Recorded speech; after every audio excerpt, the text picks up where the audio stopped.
ভাববেন না যে বিজয় অর্জিত হয়ে গিয়েছে। পাশের দেশে বসে শেখ হাসিনা অনেক ষড়যন্ত্র করবে। যারা শেখ হাসিনাকে শক্তিশালী করেছে তারা যদি কেউ উপদেষ্টা পরিষদে থেকে থাকে সরিয়ে দেন। এটি কোনো এনজিও সরকার নয়, বাংলাদেশের জনগণের সরকার। কই আয়না ঘরের স্রষ্টাদের কারোই তো কিছু হচ্ছে না। বাংলাদেশ সেনাবাহিনী একটি ভুল কাজ করেছে, এই ধরনের দুর্বৃত্তদেরকে, খুনিদেরকে সেনানিবাসে আশ্রয় দিয়েছে। বিজয়ের পর 5ই আগস্টে ঐতিহাসিক বিপ্লব বিজয়ের পর সেনানিবাসে আশ্রয় নিয়েছে 622 জন। এরা প্রত্যেকে অপরাধী।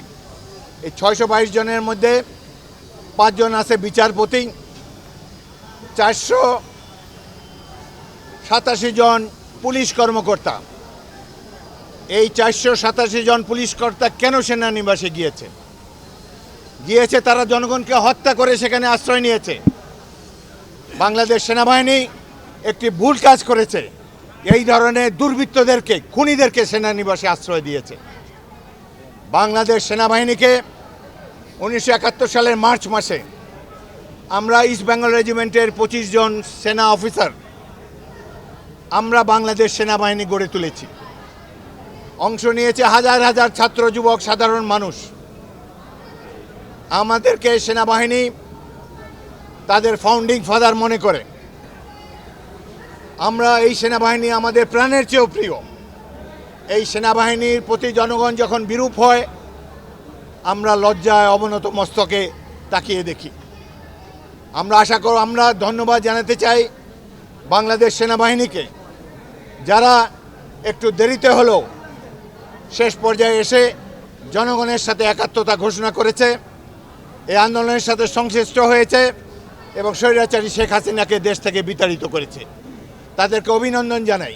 যারা আয়নাঘর নামে একটি টর্চার সেল স্থাপন করেছে, বহু আন্দোলনকারী, সাধারণ মানুষ, বিরোধী দলীয় রাজনীতিকদেরকে গুম করেছে, হত্যা করেছে, তারা বহাল তবিয়তে নিজ নিজ পদে এখনও আছে।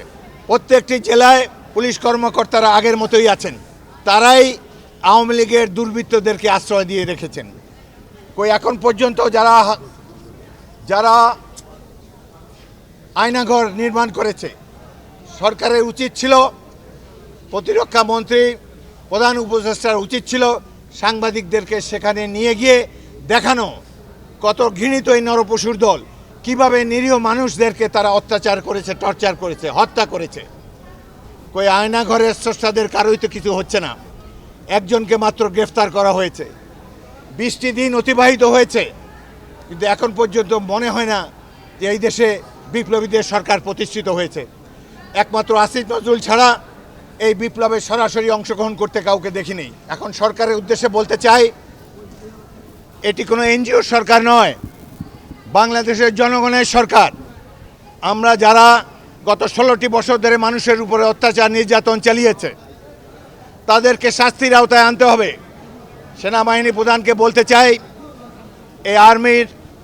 এই সেনাবাহিনীর অন্যতম প্রতিষ্ঠাতা হিসাবে আমি বলতে চাই, সেনাবাহিনীকে এমনভাবে রাখবেন, এমনভাবে তাদের আচরণ হওয়া উচিত যাদেরকে মনে না হয় যে তারা জনগণের বিপক্ষে দাঁড়িয়েছে। প্রকৃত বিপ্লবীদেরকে নিয়ে এই সরকার গঠিত, এটাই আমরা কামনা করি।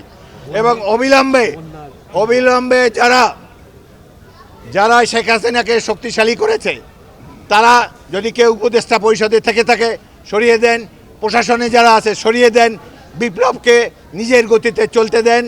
এবং আপনারা কেউ ভাববেন না যে বিজয় অর্জিত হয়ে গিয়েছে। পাশের দেশে বসে শেখ হাসিনা অনেক ষড়যন্ত্র করবে। সুতরাং আপনারা সজাগ থাকবেন।